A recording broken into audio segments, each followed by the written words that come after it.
So this is recent from May 23rd, 2022. Credit Marguerite Reardon CNET article. So basically, what the FCC has just recently done to help stop the international scam robocalls. Unfortunately, I don't see anything in here about the other types of scams where they're actually getting money. But at any rate, at least they're passing this. Basically, the FCC met, I guess, last week, and they voted to protect consumers about the robocall campaigns. So they go through networks to the gateway providers. So these gateway providers, the smaller low profile companies that hand off calls from network to network, are used by foreign scammers to disguise phone calls entering the US. So the new FCC requirements will ensure gateway providers are verifying calls before they pass them on to other operators in the States before they get to our shores. So we'll see if this actually helps. So currently it's May 26th. I don't know when this is supposed to take place, actually. But anyways, I think that's pretty good. Hopefully we'll see a reduction in that. So to get tough on international, cut these calls off before they reach our shores, our homes, and our phones. So there's new rules adopted unanimously. In February, Rosenworcel proposed another set of rules aimed at protecting consumers from automatic ringless calls. So, I guess it's the number one consumer complaint, top priority FCC. But I think they should be focusing on the calls where they're scamming people hugely out of money and actually getting money. But anyways, I guess the feds are handling that. Anyways, so since last June, AT&T, Verizon, T-Mobile, cable provider Comcast has been required to implement a technology called Stir Shaken.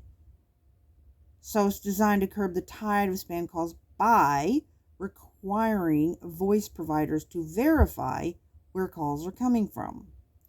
So in addition to implementing this Stir Shaken, it's also been building partnerships with state and district attorneys general to ensure cooperation in robocall investigations. So in March, I don't know why they're passing this off. That's very interesting that they're passing this off to state attorneys when technically this is federal because it's international. So that's a very interesting breakdown of state authority and passing off jurisdiction to the states. That is interesting because when somebody's doing something internationally, that's federal. Why don't they just give more money to the feds? Anyways, we'll see how it goes down. Stir Shaken is technology that ensures calls traveling through phone networks have the caller ID signed as legitimate by originating carriers and validated by other carriers before the calls reach you. In short, the technology authenticates the phone call's origin and makes certain the information on the caller ID matches. In 2019, Congress passed the Telephone Robocall Abuse Criminal Enforcement and Deterrence, the TRACE Act, which mandated the FCC come up with rules requiring all voice service providers to use this protocol to stop caller ID spoofing, which we know is still continuing, but FCC set a deadline of June 30, 2021 for all major carriers to implement the technology. So how is spoofing still succeeding? What else was included in the TRACE Act to fight illegal robocalls? Stir Shaken mandate legislation required the FCC to set up the robocall mitigation database, required all voice providers to provide detailed information to this database that describes how they are implementing Stir Shaken and to explain what other efforts they've made to stop illegal robocalls. The law also gave the FCC authority to fine companies that failed to certify their efforts to stop them. The law required... You know what, though? Here's the thing, though. How do they prove whether or not these companies failed to do something if they just find more technology to bypass it? So, I don't know. I mean, because if they find the companies and the companies are not able to stop them, right, then they're just jack the prices up to us to offset those fines. Previously, the FCC had given small providers, those with fewer than 100,000 subscribers, until June 30, 2023 to implement StirShaken. The extension was meant to allow smaller providers to evaluate implementation costs and plan deployment, but in December, FCC pushed up the deadline by a year for some smaller providers because they just said there's evidence of a large volume of illegal robocalls coming from a subset of smaller providers. So they're attacking smaller providers, I guess, I don't know, because they have less security. But I have AT&T, and I mean, they're still coming through. So obviously they're able to figure out ways to bypass whatever, that they're using. I don't think it's really fair to attack the phone company, because then it's going to, again, just turn around and offset their costs on the consumers. But we'll see. It says it hasn't had a major effect on robocalls. Whenever regulators or law enforcement smack down one way, see, just like I said, they've just changed tactics and figure a different method. Now they're buying lists of real phone numbers to trick spam blocking software into letting the calls through. So what about other efforts to curb robocalls? I think, honestly, they need to regulate these apps that demand all kinds of permissions that is not relevant to the app's use, because there's a lot of scammers that are setting up apps and scamming the heck out of people via apps. I think they really need to regulate permissions. Like if you download an app and you go to About App, and then you scroll down and you see permissions that it's required, a lot of them, especially if it's a new app, will require all kinds of stuff that it's not even relevant, to what the app is for. And, so you have to be careful about apps too, because a lot of them are. Anyways, tracing and blocking calls. Wireless operators taking more active role in tracing and blocking calls. Okay. StirShaken has been very helpful because it's pushed the bad actors to use legitimate phone numbers, which can be more easily traced. So I could see that as a benefit. I've seen a lot of, here just recently, like in the last week or two, local calls, okay, that like my area code.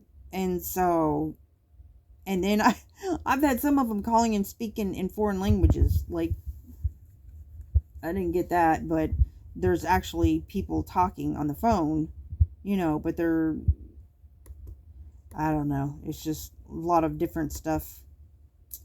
But I generally just ignore it. I don't pay attention as far as even answering them. But a lot of money to be made in scamming people. Ain't that it? Here's what I think. I think people should petition our government to sanction a country like India. And I'm not saying anything about India. It has a lot of nice people in it. It has a beautiful country, a lot of beauty to it. I'm not picking on, India or people from India.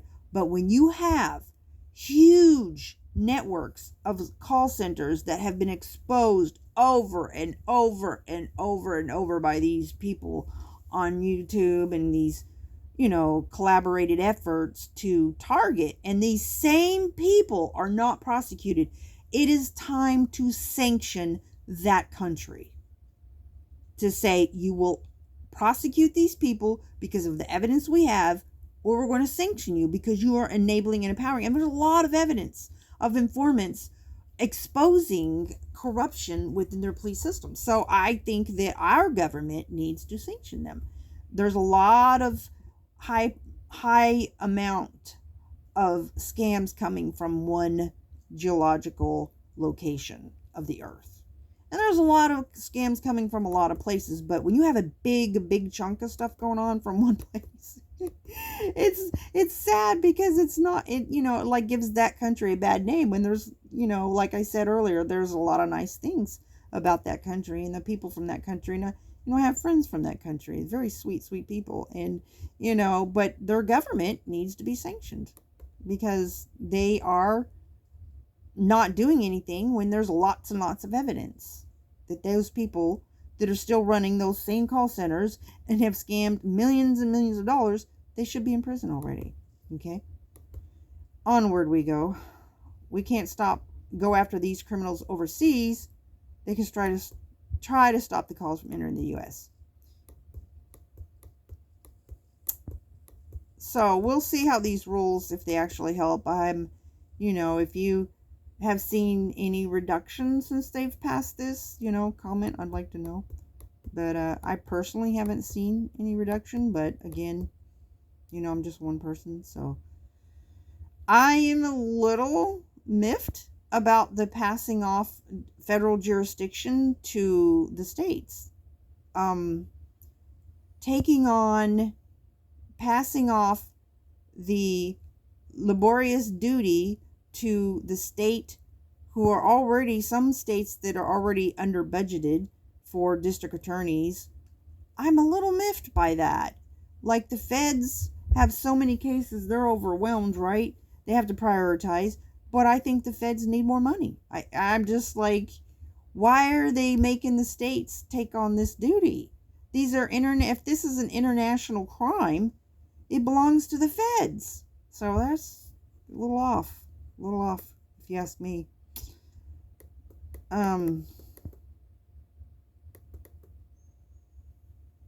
Anyways, so this is, I guess, an update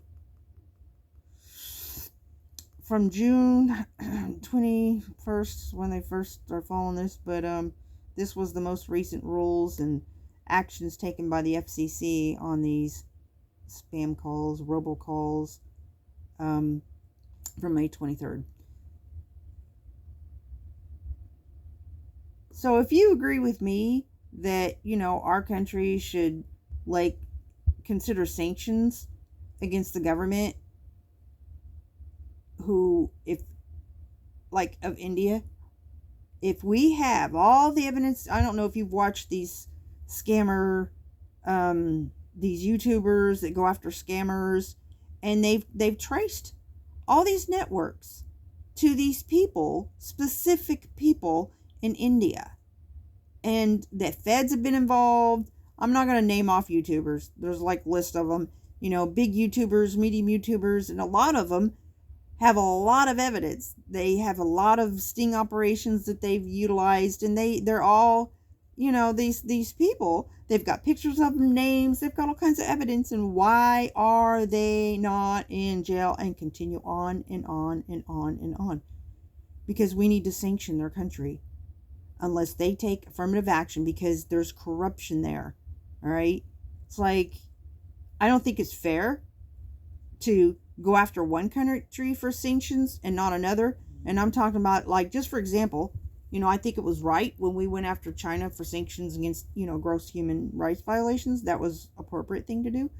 However, why are you ignoring, and not even trying to sanction this country who is belligerently not prosecuting with all the evidence that's available these people who are attacking Americans? To me, I think when you steal millions and millions of dollars to the point of billions, when you are operating all these call centers and scamming and attacking vulnerable people, okay, so many, 50,000 here, 100,000 here, 20,000 here. I mean, it adds up.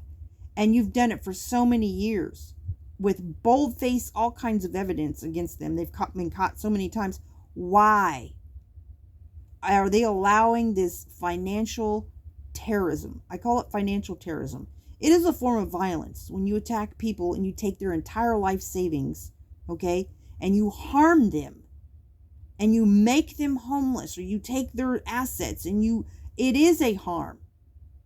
It is a harm. And so, like, why? I think people should just rise up and demand.